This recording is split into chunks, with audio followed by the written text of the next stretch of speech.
Although we don't want it to happen, things still happen. Sometimes it's one of us, while other times it's someone else. When a person passes away from this world, their loved ones are left to deal with their physical belongings. But what about their digital assets? Who inherits their social media accounts, email, and online storage? In fact, what does even happen to a person's every account that they had used so much throughout their life? Before starting the video, let me warn you that in this age, we are going at a fast technological pace. We already have developed basic AI, and I bet most of us can't even imagine how fast our technology will grow from here on. So, by no means you should take this video lightly, because data is the most important thing in the current era. And even if someone dies, their data can be used in all kinds of ways, which might sadden their loved ones and others.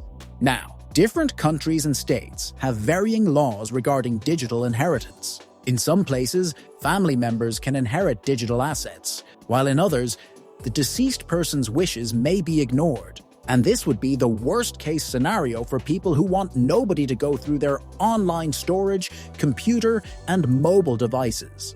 Even though a person passed away, the personal data they stored is still out there. But do you know who has access to it? And how can we ensure that our sensitive information isn't compromised? This is a major concern, as identity theft and data breaches can still occur even after we're gone. As you might know, some platforms or service providers have an inactivity feature where they block or delete your account. After a certain period of time, unless your service provider has this feature, your data will live on within the servers as it is till the company remains active. With that said, password management is also a big challenge.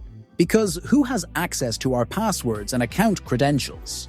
And what about two-factor authentication? If we're no longer around to receive the authentication codes, how can our loved ones access our accounts? Dealing with digital assets after someone's passing can be emotionally challenging. So, it's essential to plan ahead to alleviate some of that stress. By doing so, we can ensure that our digital assets are managed according to our wishes.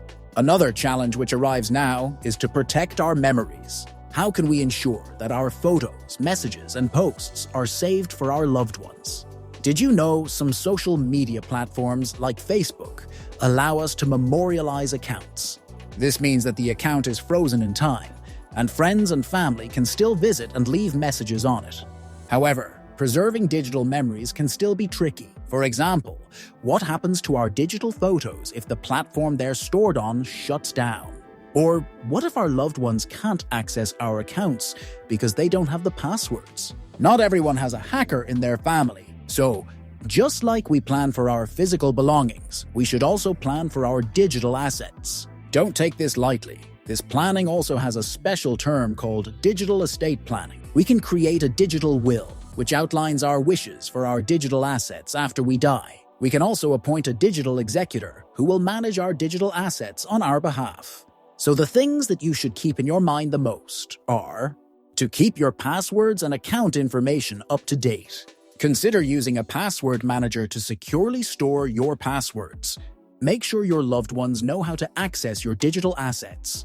Think about the situation if possible, and plan what you want to happen to your accounts, emails, cloud storage, PCs, and smartphones. You can specify whether you want your social media accounts to be deleted or memorialized in case something happens to you. Currently, I know about 3 famous platforms like Facebook that provide us an option to decide who can manage our account after us. Google also has a feature that enables us to decide what we want to do with our accounts after a certain period of time. And lastly, X, formerly Twitter, has a policy of deleting accounts after a certain period of inactivity. Like these platforms, others also have various policy that enables us to choose what happens to our accounts after us. It's just that you didn't pay attention to it.